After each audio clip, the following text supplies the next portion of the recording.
తిరుమంగళం అనే క్షేత్రం ఉంది. ఇది చిదంబర సమీపంలో ఉంటుంది. అక్కడ అమ్మవారు సర్వమంగళ. సర్వమంగళ అనే నామంతో ఉంటుంది కనుక దానికి తిరుమంగళం అని పేరు వచ్చింది. ఇది విశేషమైన కథ అండి. అక్కడ గోనాథుడు అని ఒక మహాభక్తుడు ఉండేవాడు. ఆయనకి ఆనాయ్ అని పేరు తమిళ భాషలో, కానీ సంస్కృతంలో ఉపమన్యులు వారు చెప్పిన ప్రకారంగా గోనాథుడు ఆయన పేరు. ఆయన పని ఏమిటంటే పశుగణాలని పోషిస్తూ జీవించేవాడు. ఆయన అంటే గోవుల్ని తోలుకుంటూ ఉండేటువంటి వాడు. ఇప్పుడు ఈ వృత్తి వాడు వచ్చాడు. గోవుల్ని తోలుకునేటువంటి గోపకుడు, కానీ మహాశివభక్తుడు, నిరంతరం శివుడి మీద ప్రీతి. అతడు ఏం చేసేవాడంటే ఒక పిల్లంగురవి తయారు చేసుకుని దానికి రంధ్రాలు పొడిచి శివుడు నాదరూపుడిని ఎక్కడో విని నాదము ద్వారా ఆయన సంతోషపరచాలి అంటూ తృప్తిగా వాటి మీద శివుడిని ఉద్దేశించి గానం చేసేవాడు. ఆ ధ్వని వింటూ ఉంటే శివగీతమో విష్ణుగీతమో అని తెలియదు, కానీ వాయించే ఆయనకు తెలుసు శివ సంబంధంగా ఆయన భావన చేస్తూ తాను విన్నటువంటి శివగీతాలని దాని మీద ఆలాపన చేసేవాడు. అలాంటి ఆయన ఈ అరణ్యాల్లోకి వెళుతూ ఆవుల్ని తోలుతూ ఉంటే ఒకచోట ఒక మహర్షి తపస్సు చేస్తూ కనబడుతున్నాడు. సౌభాగ్యవశాత్తు అతను భృగువంశానికి చెందిన ఒక మహర్షి అక్కడున్నాడు. ఇది ఇతడి భాగ్యం అండి. అలాంటి మహాత్ములు తారసపడ్డాం. ఆయన చూడగా నేను కనిపించింది, పాదాలపై నమస్కారం చేసి నాకు పరమేశ్వరుడు అంటే ప్రీతి ఉన్నది, ఆయన అనుగ్రహం పొందాలంటే నేనేం చేయాలో చెప్పండి. ఎందుకంటే పెద్దలు మాట ప్రకారంగా స్వామిని ఆరాధించాలి, అదే గురువుని ఆశ్రయించాలి అని విన్నాను. నాకెవరూ గురువు లేరు, మీరు అనుగ్రహించిన యోగ్యుణ్ణైతే మార్గం చెప్పండి అంటే అతని యొక్క భక్తికి అతను కరిగిపోయి శివపంచాక్షరి మంత్రాన్ని ఉపదేశించారండి ఆయనకి, ఆ గోపకుడికి. దానితో అతడు కూర్చొని ఆ పంచాక్షరి జపం చేయడం మొదలుపెట్టాడు. ప్రేమగా శ్రద్ధగా చెయ్యగా తాను గమనించింది ఏంటంటే అన్ని విద్యలకి అన్ని నాదములకు ఆధారం పరమేశ్వరుడే. అర్థమైంది ఆయనకి. భక్తి జ్ఞానాన్ని ఇస్తుందంటే ఇది అర్థం. పుస్తకాలు చదివినా రాదు, పుస్తకాల దగ్గర కూడా పండితుడు అక్షర సహా బోధించినా రాదు, వచ్చినా వంట పట్టదు. భక్తి అన్నీ ఇస్తుందండి. ఇక్కడ భక్తి వల్ల ఇతనికి అర్థమైంది. నిరంతర పంచాక్షరి జపం వల్ల ఇతనికి జ్ఞానం కలుగుతుంది. ఈ పంచాక్షరులకు నాదం ఉంది. ఇది కేవలం 5 అక్షరాల గుంపు కాదు, ఇందులో ఏవో రహస్య విద్య, ఇది సర్వ విద్యలకి మూల విద్య ఇది అని అర్థమయ్యి ఒక్కొక్క దానిలో ఒక్కొక్క రకమైన స్వరం ఆయన గోచరిస్తోంది.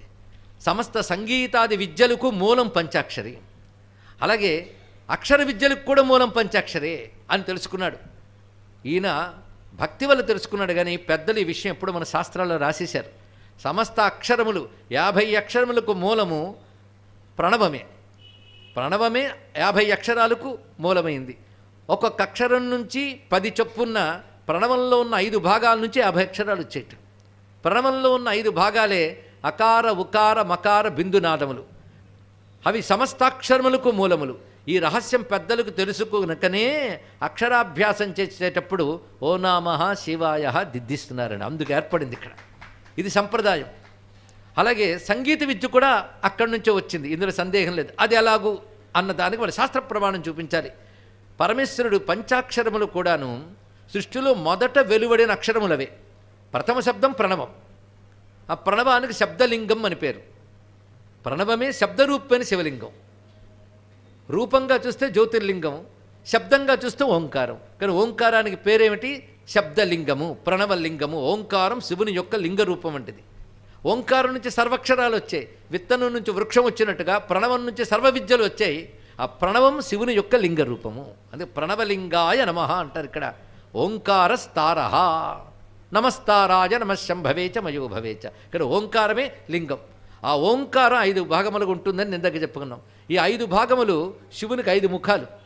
కానీ ఓంకార స్వరూపుడిని శివుడు ఒక రూపం ధరించగానే 5 భాగములు 5 ముఖములుగా వచ్చి సజ్జోజాత వామదేవ అఘోర తత్పురుష ఈశాన అని 5 ముఖములు వచ్చాయి. 4 వైపులు 4 ముఖములు, పైన ఈశాన ముఖం. అయితే ఈ 5ంటికి ఇప్పుడు చెప్తున్న విషయానికి సంబంధం ఏమిటి అంటే నేను చెప్తే బాగోదు, సంగీతకారుడు చెప్పాలి.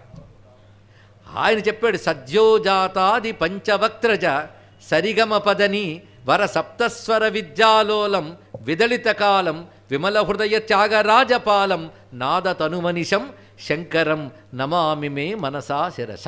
ఆయనకు తెలుసా రహస్యం. పంచముఖాల నుంచి స్వరములు ఎలా వచ్చాయో వెతికితే సజ్జోజాతాది పంచమంత్రముల్లో సప్తస్వర విద్య ఉంది.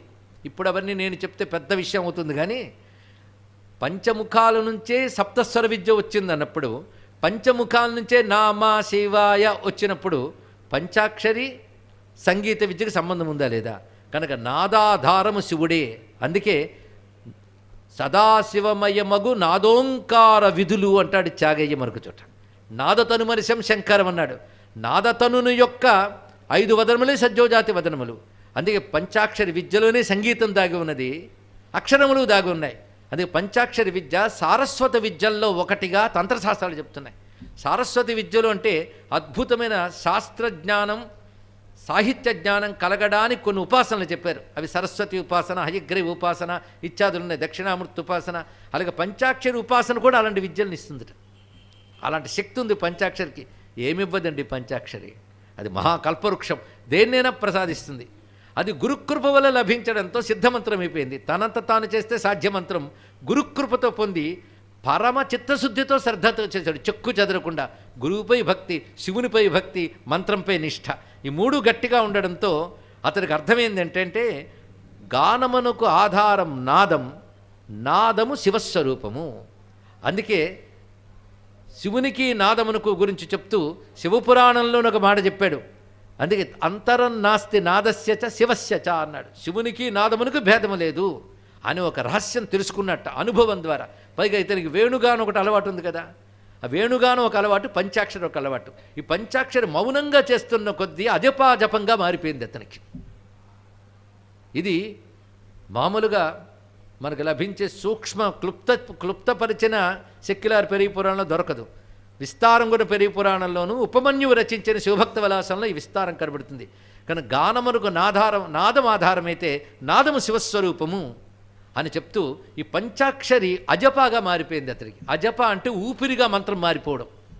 అలా అజపాత చేయగానే అసలు పెద్ద వేణువు నీ వెన్నులో ఉన్నటువంటి దండమే పెద్ద వేణువు, అందులో జరిగే ప్రాణ సంచారమే గాన సంచారం. దాన్ని ఆధారం చేసుకుని మంత్రాన్ని కలిపితే శ్వాస మంత్రమైతే అప్పుడు ఈ రహస్యం అర్థమవుతుంది. కనుక ఈ వేణువు ఊతున్నవాడికి ఆ వేణువు అర్థమైంది మంత్రం వల్ల. పంచాక్షరిలో స్వరాలు ఉన్నాయని విషయం తెలిసింది. దానితో ఆ స్వరమును జాగ్రత్తగా తెలుసుకుని ఆ వేణువుపై స్వరాలు చూసుకుంటూ పంచాక్షరిని గానం చేయడం మొదలుపెట్టాట. ఆశ్చర్యకరం. ఇక్కడ పంచాక్షరిని వేణువు మీద వినిపించుతున్నాడు రకరకాల పద్ధతులతో. ఇది వింటూ ఉండగా పంచాక్షరి జనిత నాదం క్రమంగా ప్రస్తారమై అది అలౌకిక సంగీతముగా వినిపించింది. ఎక్కడ? ఆవులను తోలుకుంటున్నటువంటి అడవుల్లో ఒక అలౌకిక సంగీతనాదం వినబడుతుంది. సంగీతంలో కూడా అలౌకికమైన స్థితి ఉంటుంది. ఆ స్థితి తత్సిద్ధుడికే తెలుస్తుంది. పంచాక్షరితో దాన్ని సిద్ధింపజేశాడు. ఇదివరకు నుంచి చేస్తున్న వేణుగాన విద్యకు తోడు పంచాక్షరి జపం కూడా కలిసి అద్భుతమైనటువంటి పంచాక్షరి జనితమైనటువంటి వేణుగాన ప్రస్తారం చేస్తూ ఉంటే ఎలా ఉండేదో వర్ణించి చెప్తున్నాడు సెక్యులర్ ఇక్కడ. ఆ చుట్టూ ఉన్న లేగదూడలు, ఆవులు వచ్చి ఆహారం పుచ్చుకోవడం మాని మోరలెత్తి వింటూ ఉండిపోయేటవన్నీ. లేళ్ళు, గడ్డి కొరుకుతున్న లేళ్ళు ఆ గడ్డి నోట్లో ఉంటేనే అలా ఉండిపోయాయి. అంతేగాని వింటూ గడ్డి కొరకలే, గడ్డి కొరకడం మర్చిపోయావు అక్కడ. పైగా నెమళ్ళు వచ్చి పురులు విప్పుతున్నాయి. ఎక్కడెక్కడ పక్షులు వచ్చి అక్కడ వృక్షాల మీద వాలుతున్నాయి. దృశ్యం ఊహించుకుంటేనే చాలా అద్భుతంగా ఉందండి. ప్రవహిస్తున్న నదీ జలాలు కూడా స్పందిస్తున్నాయట. చిత్రం ఏంటంటే అక్కడ తపస్సునాచకు నుంచి ఋషులు వచ్చి వింటూ ఉన్నారు. ఎందుకంటే ఋషి కూడా ఈ నాదానుసంధాన విద్యకి, ఋషులకి యోగంలో ఉంది విద్య అంతా కూడా. ఆ యోగానికి దీనికి మళ్ళీ సంబంధం ఉన్నది. ఇది తెలియాలంటే కొంతమేరకు శంకర భగవత్పాలు వారు నాదానుసంధాన ప్రకరణము అని ఒక చోట వర్ణించారు దీన్ని. యోగంలో వస్తుంది అది. అలాంటి యోగులు, ఋషులు వచ్చి గానం విని అనుభూతిని పొందేవారు. అలా దివ్యానుభూతినివ్వగలిగేటువంటి ఈ గానం అలా కొనసాగేది. ఈ వేణుగానం వింటూ వింటూ శివుడు వచ్చాడు ఒకసారి. చాలా బాగుందయ్యా, ఇలాంటి వేణుగానం ఈ లోకంలో వినబడదు. కనుక ఏదో అదృష్టవశాత్తు ఈ లోకానికి వినబడింది. నిన్ను కైలాసానికి తీసుకువెళ్తున్నాను, ఇదే వేణుగానంతో కైలాసవాసులను ఆనందింపజేయు అని చెప్పి ఈ నయనాన్ని కైలాసానికి తీసుకువెళ్ళాడు. ఆ నయనారే 63లో ఒక్కడిగా ఆరాధింపబడుతున్న ఆనాయ నయనార్ అని చెప్పబడుతున్నటువంటి వాడు గోనాథ నయనార్ అని సంస్కృతంలో మనం చెప్పవచ్చు. మరొక నయనార్ గురించి చెప్తున్నారు. ఇతని పేరు మూర్తినాథ నయనార్. ఇతను మధుర ప్రాంతంలో, మధురై అంటే అమ్మవారు మీనాక్షిదేవి, అయ్యవారు సుందరేశ్వరుడు ఉన్నటువంటి మహాక్షేత్రం. అక్కడ నిరంతరం శివుని ఆరాధన చేసుకుంటూ ఉండేటువంటి వాడు. మధురాపురంలో పాండ్యరాజులు పాలన ఉండేది. ఈ పాండ్యరాజులు శివభక్తి పరాయణులు. వైదిక సిద్ధాంతంతో చక్కగా పాలన చేసేవారు. ఒకప్పుడు కొంత దూరం నుంచి ఒక అటవీ ప్రాంతానికి చెందినటువంటి ఒక రాజు తన చతురంగ బలాలతో దాడికి వచ్చి ఇక్కడ ఉన్నటువంటి రాజును ఓడించాడు. మధురలో ఉన్న పాండ్యరాజును ఓడించాడు. వాడు అవైదిక సిద్ధాంతాల వైపు మొగ్గు చూపించినవాడు. ఆ రోజుల్లో కూడా కొన్ని అవైదిక సిద్ధాంతాలు వచ్చాయని మొదటి రోజు మనం చెప్పుకున్నాం. అలాంటి అవైదిక సిద్ధాంతాల వైపు వెళ్ళి వేద ధర్మాన్ని తోలునాడేవాడు. సనాతన ధర్మానికి సంబంధించిన దేవాలయాలు, ఆలయాలు ఇవి అర్థరహితం అనేవాడు. దానితో అన్ని చోట్ల పూజలు జరగకుండా, ఏ ఒక్కరూ కూడా భగవత్ కైంకర్యములు చేయడానికి వీలు లేకుండా, దేవద్రవ్యాలు దొరకనీయకుండా చేసేట. ఒకసారి ఊహించుకోవాలండి. దేవద్రవ్యాలు అంటే పువ్వుల దుకాణాలు, కొబ్బరికాయలు, ఒకటేమిటి దేవద్రవ్యాలకు చాలా పసుపు, కుంకాలు, చందనాలు. అందుకో మహానుభావుడు అన్నాడు, హిందూ దేవాలయాల వల్ల ఆర్థికంగా భారతదేశానికి ఎంత పుష్టి వస్తుందో ఒక్కసారి పరిశీలించని లెక్కగట్టి చూపించారండి. అలాగే ఆలయాల వల్ల, దేవతా ద్రవ్యాలు కొనడం వల్ల ఇది తెలుసుకుని హిందూ మతాన్ని మట్టు పెట్టాలని చూస్తున్న అన్యమతస్థులు కూడా ఈ దేవతా ద్రవ్యాలు అమ్ముతుంటే మనం కొనుక్కుంటున్నాం.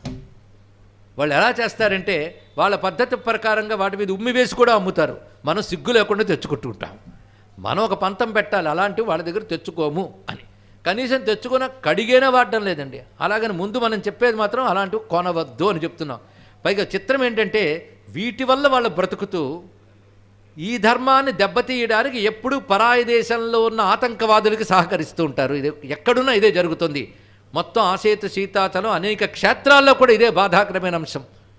హిందూ యాత్రికులు, హిందూ భక్తులు లేకపోతే వాళ్ళ పూట గడవదు. అయినప్పటికీ వాళ్ళ దృష్టి అంతా కూడా హిందూ ధర్మాన్ని దెబ్బతీయడానికి. ఎందుకు కృతజ్ఞత అనేటువంటిది వారి మనస్సులో ఏ కోశాన ఉండదు. ధర్మాన్ని మట్టు పెట్టడానికి మాత్రం ఎప్పుడు సన్నద్ధంగా ఉంటారు, ఇది తెలుసుకోవాలి. అలాగా వీడేం చేశారంటే ఇతడు ఏకంగా పూజా ద్రవ్యాలు మొత్తం ఉండకుండా చేశాడు. దాన్ని బట్టి పూజలు నిలిచిపోతాయి అని. ఒక వ్యాపారకుడు ఉండేవాడు, ఆయన పేరు మూర్తినాథుడు. ఆయనకి శివుడికి చందనం అరగదీసి పెట్టడం అంటే చాలా ఇష్టం. ఇదొక సేవ అండి. గంధం ఇందాక చెప్పుకున్నామే, గుగ్గిలం చెప్పుకున్నాం. అలాగే నైవేద్య పదార్థాలు చాలా ఉన్నాయండి, ఒక్కొక్కరికి ఒక్కొక్కటి. శివపురాణంలో ప్రతి ఉపచారానికి ఒక ప్రయోజనం చెప్పాడు. ఒక్కొక్క ఉపచారానికి ఒక నాయనారు దొరుకుతున్నాడు. ఇక్కడ మనం తెలుసుకోవాల్సింది, ఇతర ఒక్క ఉపచారమే చేస్తూ కూర్చోడు, అన్ని ఉపచారాలు చేస్తాడు. కానీ ఈ ఉపచారం ప్రీతిగా చేస్తాడు. కొన్ని నియమాలు కూడా పెట్టుకుంటాడు. ఒకవేళ గంధం స్థాన దొరకకపోతే చెక్క ఏదో గంధం పొడిందులేండి వేసేద్దాం, ఇప్పుడు అదొకటి అరగదీయడానికి బద్ధకంతో అవి వస్తుంటాయి కనుక అవి వేసేద్దామని కాకుండా అరగదీయాలి. పైగా జాతి చందనంతో అరగదీయాలి స్వామివారికి ఎప్పుడు. ఇది నియమం పెట్టుకున్నాడు అతను. పైగా తాను వ్యాపారిగా బోల్డ్ అంత సేకరించాడు. పైగా ఎవరైనా ఏదైనా ఒక రకమైన చందనం గురించి అందులో కలపవలసిన ద్రవ్యములో కుంకుమ పువ్వు, జవ్వాది ఇత్యాదులు కలుపుతారు కదా, పచ్చకర్పూరం, ఇవేవైనా మంచి నాణ్యమైనది ఎవడైనా తెస్తే వెతుక్కుని మరీ తెచ్చుకునేవాడు. ఇవన్నీ కలిపి స్వామికి అరగదీయాలి. ప్రీతిగా చందన లేపనం చేయాలి. ఏదో మొక్కుబడిగా పువ్వుల చందనం ముంచి గంధం సర్పయామి అని కాకుండా చక్కగా పూయాలి. అయితే ఇందాక ఒక్కొక్క దానికి ఒక్కొక్కటి చెప్పుకున్నాం ఫలం. అవి గుర్తుపెట్టుకున్న వాళ్ళు రేపటి నుండి చేసి ఆ ఫలాలు పొందవచ్చు. పుణ్యం గంధాదవాప్యతే అన్నారు ఇక్కడ. గంధం వల్ల లభించేది పుణ్యము. పుణ్యం అంటే పవిత్రత, పాపరాహిత్యమే పుణ్యము. ఇది గంధ సమర్పణ వల్ల వస్తుందట. ఇంకా అవాంతర ప్రయోజనం అంటే మంచి సౌందర్యం ఇత్యాదులు వస్తాయన్నాడు. అయితే కొందరికి అవాంతర ప్రయోజనమే గొప్ప ప్రయోజనం అవ్వచ్చు, కానీ అసలు ప్రయోజనం ప్రధాన. ఇందుకు అభిషేకాలు ఆత్మశుద్ధి అని చెప్పినట్లుగా గంధ సమర్పణం వల్ల పవిత్రత వస్తుంది, పుణ్యం లభిస్తుంది, పాపనాశనం జరుగుతుంది. ఇంకేం కావాలండి? అయితే సౌందర్యమా అవాంతర ప్రయోజనం, గంధం ఇచ్చేటువంటి అవాంతర ప్రయోజనం, అది ప్రధాన ప్రయోజనం పుణ్యం. ఇది తెలుసుకోవాల్సిన అంశం. ఇతనికి గంధం ఇవ్వడం అనేది ఒక్కొక్క జీవలక్షణం బట్టి ఒక్కొక్కటి వస్తుందండి. అది గత జన్మల్లో ఏం చేశాడు కానీ దాని పట్ల ఒక ప్రీతి. అందుకే పూజ అనేది ఒక మధురమైన ప్రక్రియ. మొత్తం గంధం అరగదీయడం అలవాటు ఉన్న ఆయనకి ఈయన పూజా ద్రవ్యాలు దొరకకుండా చేసాడు. ఇప్పుడు ఇంక బయట గంధాలు దొరకట్లేదు. ఈయన దగ్గర కొంత స్టాక్ ఉంది కనుక వాడుతున్నాడు. అయిపోయాయి, ఇంక లేదు గంధం. ఏడుపు వచ్చింది స్వామికి. గంధ సమర్పణకి లేదు పూజలో. తనకు లేకపోయినా ఒక పూట పస్తుండొచ్చు, స్వామికి లేదే. అది బాధతో చుట్టూ చూసి అరగదీయడానికి ఏం చేస్తాడు? ఏ పిచ్చి చెక్క అరగదీస్తానా అని ఆలోచించి, శరీరం పంచభూతాత్మకమే కదా అని చెప్పాడు. గంధపు సాన మీద తన మోచేతిని పెట్టి అరగదీయడం మొదలెట్టాడండి. దీనితో అరగదీస్తాను అని ఇక్కడ. ఆ స్వామికి ఏమి భక్తికి ఏం దయ కలిగిందో కానీ ఒక్కసారి ఆపి చాలే చాలు, అని ఆపి ఇప్పుడు ఒక వింత జరుగుతుంది, నువ్వు చూడని చెప్పాడు. ఏం జరిగిందంటే అక్కడ పాలిస్తున్నవాడు దుష్టుడే వచ్చి పాలిస్తున్నాడు రాజుని తరిమి కొట్టి. ఒక తిరుగుబాటుదారుల ముఠా ఒకటి చాలా కాలం నుంచి ఎదురు చూస్తుంది అరణ్య ప్రాంతాల్లో. వాళ్ళందరూ దాడికొచ్చి అక్కడ ఆక్రమించుకున్న నాయకుడిని సింహాసనం నుంచి లాగేసి కొట్టారండి. దానితో అతను ఏలుబడి పోయింది. అంతకుముందు ఏలుబడి లేదు. ఇప్పుడు అరాచకం అనేది ఒకటి ఏర్పడింది. ఏ పాలకుడు లేడు. అప్పుడు ఉత్తమమైన మంత్రులందరూ కలిసి ఇదివరకు బలివైన రాజు ఏమయ్యాడో తెలియదు, ఇప్పుడున్న దుర్మార్గరాజు అంతమొందాడు కనుక సద్వంశుడిని ఇప్పుడు ఎక్కడ తేగలం. దానికి మన సంప్రదాయంలో ఒక నియమం ఉంది. పట్టపుట్ట ఏనుగుని అలంకరించి ఆ ఏనుగుకి తొండంలో దండ పెడితే అది ఎవరికి వేస్తుందో వాడు రాజు అవుతాడు అని చెప్తే ఆ ఏనుగుని అలా అలంకరించారు. వెనకాల మంత్రులు వస్తున్నారు. ఆ ఏనుగు అలా తిన్నగా వచ్చి ఈ మూర్తినాథుడి దగ్గరికి వచ్చి ఈయన మెడలో దండేశాడు. ఇదేమిటి ఇలా జరిగింది అంటే శివుడు అన్నాడు అద్భుతం జరుగుతుందని. అదే అరగ తీసుకుని చెయ్యి గాయం పోయింది, నువ్వే రాజువి. ఇదేమిటి, నాకు స్వామిని సేవ చేసుకుంటూ కొరుచుకున్న వ్యాపారం నేనంతే ఇక్కడ. అలాంటిది నాకేమిటి పదవి అంటే శివ ప్రేరణ శివాజ్ఞ, ధర్మబద్ధంగా పాలించాలి. ఇంకా ఇది అవైదికుల చేతుల్లోకి వెళ్ళకూడదు దేశం. నువ్వు మహాభక్తుడివి, అందుకే ఎంచుకున్నాడు పరమేశ్వరుడు అని చెప్తే, అయితే నీకు పట్టాభిషేకం చేయాలి రావయ్యా అంటే పట్టాభిషేకంలో నాకు చేయవలసింది ఏంటంటే విభూతితో అభిషేకం చేయండి, రుద్రాక్ష కిరీటం పెట్టండి, అప్పుడే పట్టాభిషేకం చేయించుకుంటా, లేకపోతే లేదన్నాడు ఆయన. శివచిహ్నములతోనే అలా పట్టాభిషిక్తుడే శివుడే రాజ్యమేలుతున్నాడు అని చెప్తూ శివుడు చెప్పినటువంటి ధర్మములు ఏవైతే ఉన్న శాస్త్రముల్లో వాటి ప్రకారం పాలించాడు మూర్తినాథుడు. ఈ విధంగా రాజే పాలించినటువంటి ఆ మహానుభావుణ్ణి మూర్తి నాయనార్ అంటారు. మూర్తినాథుడు ఆ విధంగా నాయనార్ అయ్యాడు. మరొక భక్తుడి గురించి చెప్తున్నాడు. ఈయన చిన్న భక్తుడు. ఈయన స్కందపురి అనొక ఊరున్నది. అది కుమారస్వామి శివుని ఆరాధించిన ఒక మహాక్షేత్రం. దీనికి తమిళంలో తిరుప్పగలూర్ అంటారు, పూంపుగలూర్ అని కూడా పేరున్నది దీనికి. ఆ మహాక్షేత్రంలో ఒక విప్ర కుటుంబం ఉన్నది. వారు మహాశివభక్తులు, నిరంతరం రుద్రనమక చమకారుతో స్వామికి ఆరాధన చేసే కుటుంబం. వారికి ఒక కుమారుడు కలిగాడు. ఆయన స్కందనాథుడు అని పేరు పెట్టారు. తమిళంలో ఇన్ని మురుగన్ అనే పేరే సెక్యులర్ చెప్పాడు. స్కందనాథుడు మూలంలో సంస్కృతంలో మనకు కనబడుతున్నది. ఈయన స్వామివారి సేవ విశేషంగా చేసేవాడు చిన్నతనం నుంచి. ముఖ్యంగా పెద్దల నుంచి పంచాక్షరి లభించింది. ఏం వాళ్ళ నాన్నకు లేదు పంచాక్షరి? వాళ్ళ నాన్నగారికి పంచాక్షరి ఉంది, కానీ ఈయన పంచాక్షరిని ఎక్కువ చెప్పారు. మంత్రాలు ఎంతవంతకో ఉండొచ్చు, కానీ కొందరి దగ్గర మెరిసిపోతాయండి, సిద్ధి పొందిపోతాయి. ఆ సాధకుడు గొప్పతనం అది ఇక్కడ. అందుకే మంత్రాలు కూడా అలాంటి సాధకుడు దొరుకుతాడని ఎదురు చూస్తాయి. మంత్రాల కోసం మనం చూస్తాం, మంత్రాలు యోగ్యుడైన సాధకుడి కోసం చూస్తాయి. ఎందుకంటే వాళ్ళు సరిగ్గా పండించగలరండి. ఒక రైతు పంట పండించే తీరులో ఎంతో దిగుబడిని సాధిస్తాడు. ఇంకో రైతు అంత సాధించలేకపోవచ్చు. విత్తనాలవే, నేల అవే, పండించడంలో ఏదో తీరు ఉంటుంది. ఒక్కొక్కళ్ళు ఒక్కొక్క నైపుణ్యం. వంట వండే వాళ్ళు అందరూ ఉంటారు. కొందరి వంట కష్టపడి నోట్లో పెట్టుకోవాల్సి వస్తుంది. కొందరు వండితే అదేమిటో, ఏది వండినా రుచి, మళ్ళీ అవే పదార్థాలు, అదే మూకుడు, అదే చేసే పద్ధతి, కానీ రుచులు తేడా వచ్చిందా లేదా? అప్పుడేమంటారు దాన్ని? చేతి గొప్పతనం అంటారు. అంతే. చేతి గొప్పతనం లేదు, బంగారం ఉంటుందా చేతిలో అంటే ఏదో ఒక జీవలక్షణం. అలా కొందరి దగ్గర మంత్రాలు పండతాయండి, కొందరి దగ్గర పురస్చరణలు చేసిన పండవు, కొందరి దగ్గర మాల తిప్పితే వండిపోతే. పరమహంస దగ్గర ఒక మాల తిప్పితే దేవత కనబడిద్దిట. అదేమిటో అంటే చేసే పద్ధతి ఉంటుంది. ఏదో దాని యందున ఏకాగ్రత, సిద్ధి, దాని యందు శ్రద్ధ, ఇవన్నీ కలిపే శ్రద్ధ. కనుక శ్రద్ధ కలగడం మహా కష్టమండి. వేదాంత జ్ఞానం కూడా శ్రద్ధ కలిగిన వాడికి అర్థమయ్యే తీరు వేరు, శ్రద్ధ లేని వాడికి అర్థమయ్యే తీరు వేరు. అదే వేదాంతం చదివి ఒకడు జీవన్ముక్తి రేపుతాడు, ఒకడు ఇంకా ఇందులోనే దేవుళ్ళు ఆడుతూ ఉంటాడు. కావాలంటే అవి చదివేడు కనుక వాదనలు చేస్తూ కాలక్షేపం చేస్తుంటాడు. శాస్త్రీయ వాద భయం అన్నారు కదా, అది కూడా తగులుకుంటుంది. కనుక మంత్రాలు పండడానికి కూడా ఉంటుంది. వాళ్ళ నాన్న, వాళ్ళ పూర్వీకులు అందరూ పంచాక్షరి చేయలే, కానీ ఇతడికి ప్రత్యేకంగా పంచాక్షరి సిద్ధులని చెప్పేవారట. ఎందుకంటే ఇతడికి పరమేశ్వరుడు కోసం వివిధములైనటువంటి కుసుమాలను ఏర్చుకొచ్చడం సరదా. ఇదొకటి. ఇవాళ మన అన్ని ఉపచార భక్తుల గురించి చెప్తున్నాం. ఇతడు వివిధములైన కుసుమాలను ఏర్చుకొచ్చడం గొప్ప ఉత్సాహం. అవి ఎలా తెచ్చేవాడంటే ఒక్కొక్కదాని బుట్టలు తాను ఏర్పాటు చేసుకునేవాడు ప్రత్యేకంగా. అవి తెచ్చుకుని కొన్నిటిని చక్కగా మాలికలు అల్లుతూ, అవి ఏరేటప్పుడు, మాలిక చేసేటప్పుడు కూడా లోపల పంచాక్షరి తిరుగుతూనే ఉంది. జపం మాత్రం కూర్చుని రోజుకు 12,000కు తక్కువ కాకుండా చేస్తాట. మిగిలిన సమయాల్లో ఉచ్ఛ్వాస నిశ్వాసంలో నడుస్తూనే ఉంటుంది మంత్రం. ఏది కైంకర్యం చేస్తున్నా అవి సమకూర్చునేటప్పుడు కూడా పంచాక్షరి, అబ్బా ఇవాళ పూజ చేయాలా, ఎప్పుడైపోతుందో ఇలా అనుకోకుండా పంచాక్షరిని అనుకుంటూ చేసేవాడు ఆయన ఇక్కడ. అలా పంచాక్షరి అంటూ అవన్నీ చేయడం వల్ల వాటికో ప్రత్యేకత వచ్చేది అక్కడ, ఆ స్పర్శ చేతనే అలా పూజించేవాడు ఆయన.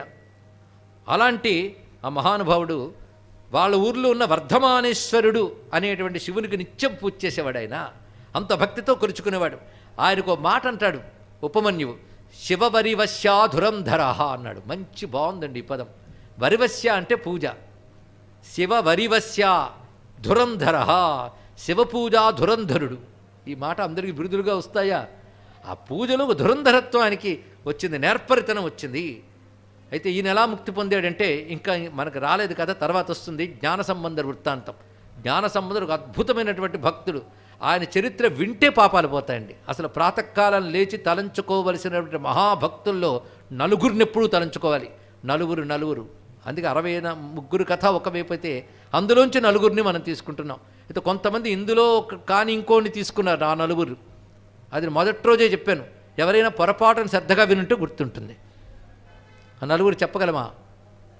జ్ఞాన సంబంధుడు, అప్పరు, సుందరారు, మాణిక్యవాచకులు. మాణిక్యవాచకుడు కథ దీంట్లో రాదు, అంటే మొత్తం నయనార్లో ఉండడు ఆయన. ఆయన విడిగా, ఆయన గ్రంథము విడిగా ఉంటుంది. అది మొత్తం తిరువాచకం అనే పేరుతో ఉంటుంది. ఆయన కథ ఇందులో లేదు, ఆయన కథ వేరు. ఇందులో నలుగురు ఉంటే నాలుగో వాడు తిరుమూలనాథుడు, తిరుమూలర్ అనే పేరు. ఇవి గుర్తుపెట్టుకుంటే చాలు. ఈ నలుగురికి ఇక్కడ ప్రాధాన్యం. మనం కూడా 63 పేర్లు గుర్తుండకపోయినా ఈ నలుగురిని ఎల్లవేళలా స్మరించుకోవాలండి. ఎందుకంటే భక్తుల స్మరణ చేత చిత్తం శుద్ధమై భగవద్ అనుగ్రహం దొరికే అవకాశం ఉంది. ఇది ఒక యోగం. భక్తుల్ని భక్తిగా ప్రార్థించడం ఒక యోగము. అందుకే భక్తులపై భక్తి ఏర్పడ్డ ఒక యోగం. ఇది తెలుసుకున్నట్లయితే ఒక్కొక్కప్పుడు భగవద్భక్తి కంటే భగవద్ ఆశ్రిత భక్తి ఇంకా గొప్పది అని చెప్పారు ఇక్కడ. ఇది ఒక రహస్యమైనటువంటి అంశం ఇక్కడ. అందుకు భగవద్భక్తులపై భక్తి కలగాలి. అలాంటి వాళ్ళు జ్ఞాన సంబంధుడు ఒకడు. జ్ఞాన సంబంధుడు కథపై ఆసక్తి కలగడం కోసమని వీళ్ళ కథలు ముందు పెట్టాడు ఆయన. ఇందాక కూడా చెప్పుకున్నాం, అటు తిరునావక్కరసు జ్ఞాన సంబంధుడు కలిసి ఆయన ఇంటికి భోజనం చేశారు. ఎవరింటికి వెళ్ళి? గుగ్గుల్నాథుడు, కళానాథుడు అని గుగ్గుల్నాథుని పేరు పెట్టుకున్నాం. వాళ్ళ ఇంటికి వెళ్ళి భోజనం చేశారంటే అతను ఎంత ధన్యుడో అని చెప్పుకున్నాం. అలాంటిది జ్ఞాన సంబంధుడు తన్ను ఆశ్రయించిన కొందరితో కలిసి అందరితో పాటు తాను శివైక్యం చెందుతాడు. ఒక్క తాను కాకుండా తను ఆశ్రయించుకున్న వాళ్ళు అందరినీ శివైక్యం చేసిన ఒకే ఒక్క భక్తుడు జ్ఞాన సంబంధుడండి, మహానుభావుడు. సెక్యులార్ కూడా జ్ఞాన సంబంధుడిపై ప్రేమతో ఆయనపై ఎన్నో అధ్యాయాలు రచించాడు. ఎక్కువ రచించింది జ్ఞాన సంబంధుడి మీద. దాని తర్వాత రచించినటువంటిది అప్పర్ మీద చాలా విస్తారంగా రాశాడు. తర్వాత నిన్న మనం చెప్పుకున్న కన్నప్పనైనారు మీద, దాని తర్వాత సుందరారు. దీన్ని బట్టి జ్ఞాన సంబంధుడి స్థానం తెలుసుకోవాలి. జ్ఞాన సంబంధుడు తనతో పాటు కొందరు భక్తుని తీసుకెళ్ళిపోయాడన్నాం కదా, అందులో ఈ మురుగునాయనారు ఉన్నాడు, స్కందనాథుడు. అంటే ఇతడు పంచాక్షరి, కేవల పంచాక్షరి ఊతముగా తీసుకుని భగవత్ కైంకర్య పరాయణుడై పంచాక్షరే తన పంచప్రాణములుగా జీవించినటువంటి మహానుభావుడు జ్ఞాన సంబంధుడితో కలిసి శివైక్యం చెందాడు. గనక ఆ స్కందనాథుడు అనబడే శివవరివశ్యాధురంధరుడు మురుగునాయనారికి నమస్కారం చేసుకుంటూ